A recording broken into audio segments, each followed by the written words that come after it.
Hi, I'm a lady who works as a cook. I recently got married, and I'm really enjoying being a newlywed. I usually keep my past to myself and don't talk much about it. I don't have many friends, but I tell people I grew up like any other kid, even though it wasn't that simple. I had a tough childhood, but I was lucky to have my grandpa who loved me a lot. He was like my only family because I didn't have parents around. My grandpa worked hard, sometimes at construction sites or collecting and selling things like paper or fruits and veggies. I don't have baby photos because we couldn't afford them, but when I turned 6, my grandpa made sure I had a picture taken every year on my birthday to capture my growth. I didn't go to kindergarten, but my grandpa taught me basics like the alphabet and numbers. My grandpa didn't have much money, but he was well respected in our neighborhood. The neighbors would pitch in to help take care of me because they knew my grandpa was working hard to raise me. This meant I got to have warm meals and play with the older kids in the neighborhood, who taught me a lot of things. When my grandpa finished work, he'd come get me. Our house was small and old, with just one bedroom, a kitchen, and a bathroom. It could get pretty uncomfortable in the extremes of weather, but we managed okay. In the summer, my grandpa fixed up an old fan he found, and in the winter, he washed and reused old blankets to keep me warm. He did everything he could to take care of me, even though we didn't have much. Our neighbors were also struggling, but they still helped us a lot. They came to school with me on my first day, took turns attending parent-teacher meetings at my grandpa's request, and even packed food for my school trips as a way to say thank you for his hard work. My grandpa was a handyman who could fix just about anything around the house. In our friendly neighborhood, people helped each other out with their skills, but gossip still circulated. Some folks couldn't help but wonder why my grandpa was raising me alone in such tough circumstances. He never really talked about my parents when I was growing up. Whenever I asked, he'd just say they had passed away soon after I was born and were now in heaven. When I was younger, I thought they had died from some serious illness like cancer.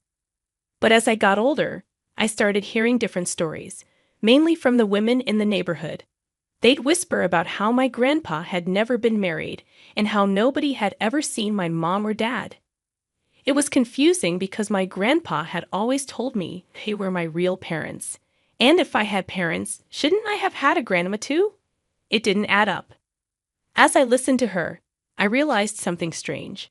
We didn't have any family photos of my parents, not even one of my grandma. Our photo album only contained pictures that my grandpa insisted we take every year, along with some snapshots our neighbors had taken of us. When I reached middle school and started going through puberty, I began to rebel a bit, questioning my identity more and more. Living only with my grandpa made it even harder. I had so many questions about my parents, and by 9th grade, I couldn't hold them in any longer. I sat my grandpa down and bombarded him with questions, desperate for answers about where my mom and dad were, whether they were alive or dead, and why there were no photos of them or my grandma. I felt like I was interrogating him like a criminal, but I needed to know. As I got emotional and started crying, my grandpa just held me close and reassured me. He explained that my parents couldn't raise me, so they left me with him when I was a baby, hoping to come back for me someday. He showed me a small bracelet they had left behind, saying it was with me when I was born in the hospital. Seeing that bracelet, some of my curiosity eased. Even though I learned that my parents had abandoned me, knowing that my grandpa loved me and raised me with care was enough. From that day on, I started to find some peace within myself. I began to see a way out of the challenges of puberty.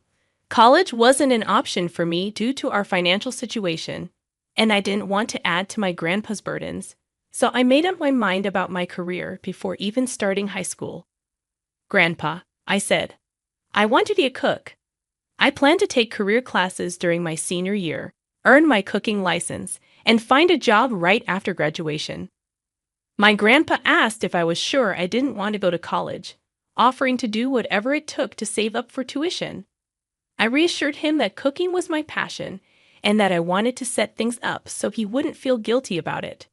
True to my word, once I reached my senior year of high school, I dove into cooking classes and earned several licenses. I secured a job a month before graduation and received my first paycheck just a week after. With it, I bought some steak to celebrate, though I couldn't afford to dine out. Back home, I surprised my grandpa with the steak and handed him an envelope containing some of my earnings. "This is for you, Grandpa," I said. "It's what's left after buying the steaks." My grandpa was speechless.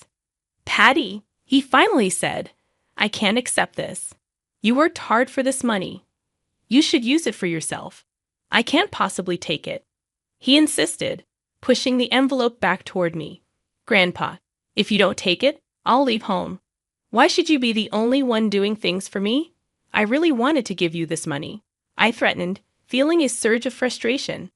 Eventually, my grandpa relented, tears welling up as he accepted the envelope. He tucked it into a book he enjoyed reading. Sharing that steak meal in the place I'd always called home felt incredibly special. For the first time in my life, I felt proud to do something for my grandpa. We chatted happily as we ate, until a knock interrupted us. Who could be knocking at this hour? My grandpa wondered aloud as I went to answer the door. To our surprise, 2 police officers stood there. "Is Richard O'Leary here?" they asked, and I confirmed that he was my grandpa. "And you must be Patty Rowland?" they inquired, and I affirmed that too. "Both of you need to come with us to the police station," they stated matter-of-factly. When I asked why, they informed us, "Mr. O'Leary is being accused of kidnapping a child. You both need to come with us." I was stunned. Kidnapping? I couldn't fathom why my grandpa was being accused of such a heinous crime. I protested that he wasn't that kind of person, but the police insisted we accompany them. That night, my grandpa and I found ourselves in a police car, headed to the station. Despite the gravity of the situation, my grandpa remained oddly calm. We waited in a designated area until eventually, the police returned with some other individuals accompanying them. A woman in her 50s entered the room, accompanied by a couple holding hands. She approached us, pointing accusingly at my grandpa. "That's him. He's the one who kidnapped the president's daughter." She exclaimed loudly, shocked and confused. I demanded answers. "What do you mean? Who did my grandpa supposedly kidnap?" I shouted back at her. The police intervened, trying to calm both the woman and me down. Behind the shouting woman, the couple stepped forward, and the woman addressed me with tears in her eyes. "Are you Patty?" she asked, and I awkwardly nodded in response. Suddenly, she embraced me and burst into tears. "Patty, it's Mom. I'm your mother." Her words hit me like a bolt from the blue. I was stunned and bewildered, but my grandpa's composed demeanor added to my confusion. He stood up calmly and addressed her. "So, you finally returned. Only now. Are you okay?" The woman in her 50s scoffed, accusing my grandpa of kidnapping.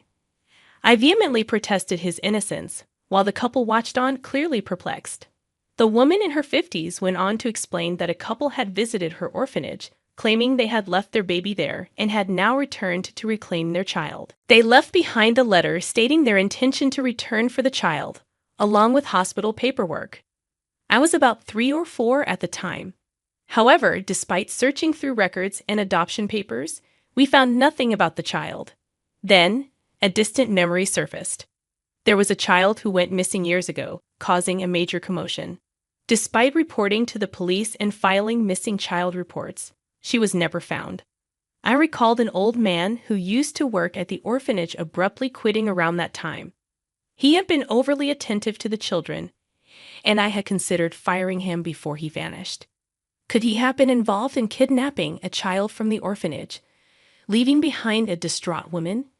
We underwent DNA testing as my grandpa calmly observed the couple. He asked the police, "Are they truly Patty's parents?"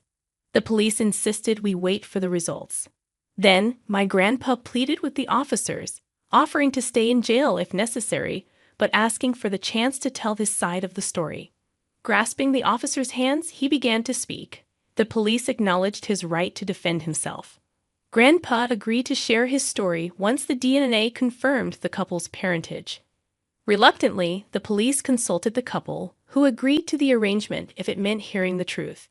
While awaiting the DNA results, my grandpa remained at home under recognizance, and I continued my routine going to and from work.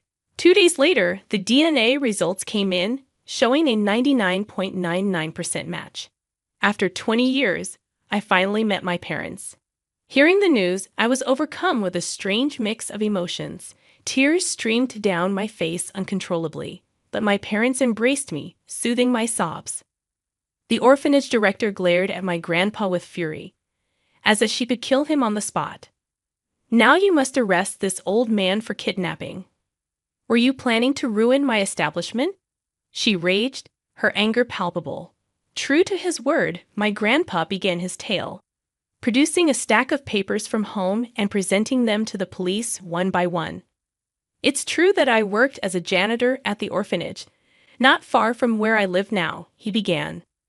"One morning, I arrived early to find a young child sleeping outside the orphanage, curled up in a ball. I assumed she had been abandoned by her parents. Concerned for her well-being, I tried to bring her inside, but she woke up and, with her black eyes, called me Grandpa." Grandpa continued, explaining how the child handed him a bag containing a doll, paperwork, and a letter promising to return for their daughter. "I took her into the orphanage, where she began to live," he recounted. "While cleaning, I often saw the child, but she always seemed to have a dark expression. It wasn't until about a month later that I discovered the reason. The woman was abusing her, especially when the orphanage faced financial strain due to overcrowding. Another child had arrived, and she took out her frustration on this poor girl." Grandpa described how the child was forced to do arduous chores, her hands red and bleeding from the harsh treatment. "I confronted the director multiple times, urging her to stop mistreating the child," he continued. "But instead of listening, she fired me. As I was leaving, I couldn't bear to see the child so unhappy. That's why I did what I did," my grandpa explained, his voice tinged with remorse. He recounted how he had taken me in after witnessing the neglect and abuse I suffered under the orphanage director's care. "The director didn't even bother to read the documents in the bag," he continued, "neglecting her duties and subjecting me to abuse. That's why I took Patty in, to protect her and raise her as my own granddaughter." After his revelation, the police and I were left in a state of uncertainty. The orphanage director, however, remained defiant, accusing my grandpa of fabricating stories to tarnish her reputation. "I'll sue you for slander," she threatened, her voice dripping with venom. The police pressed my grandpa for evidence to support his claims. With confidence, he mentioned a former employee, Mrs. Cumberland, who could attest to the abuse. While we awaited Mrs. Cumberland's testimony, I was speechless, grappling with the truth unfolding before me. In the late afternoon, Mrs. Cumberland arrived at the police station, armed with photographs she had taken of my injured hands and other signs of abuse. My parents, upon seeing the evidence, were overcome with emotion. The undeniable proof left the orphanage director cornered, and my parents wasted no time in announcing their intention to sue her for her crimes. Despite her pleas for forgiveness, she was arrested and charged with child abuse. That night, my grandpa and I returned home, the weight of the day's revelations heavy on our minds. From my parents, I learned the heartbreaking truth.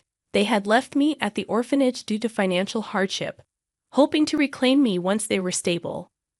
When they finally returned, they discovered I was missing and unregistered.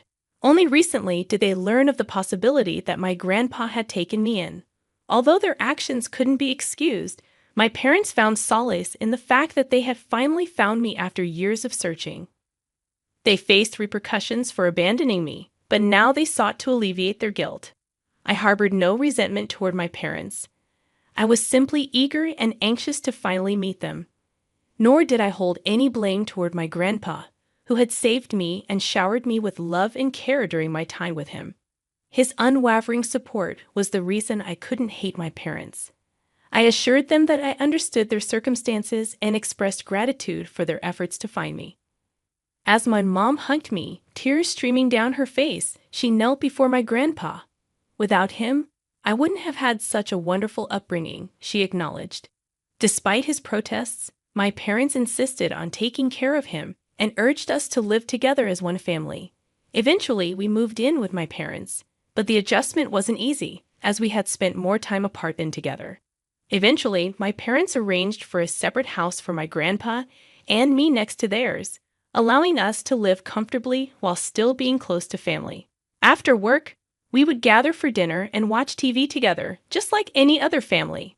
After I got married, my parents invited my grandpa to live with us, and we seamlessly merged into one big family. Meanwhile, my parents pursued legal action against the orphanage director, adamant that they couldn't forgive her. During the proceedings, I met my husband, who was working as a prosecutor on the case. He admired my grandpa's selflessness in raising a child who wasn't his own for nearly 2 decades. It made me reflect on whether I could have done the same in his shoes. I hold my grandpa in the highest regard and wish him a long and healthy life. Thank you all for listening to my story. Your support and comments mean a lot to me. Wishing you all a day filled with happiness and good fortune.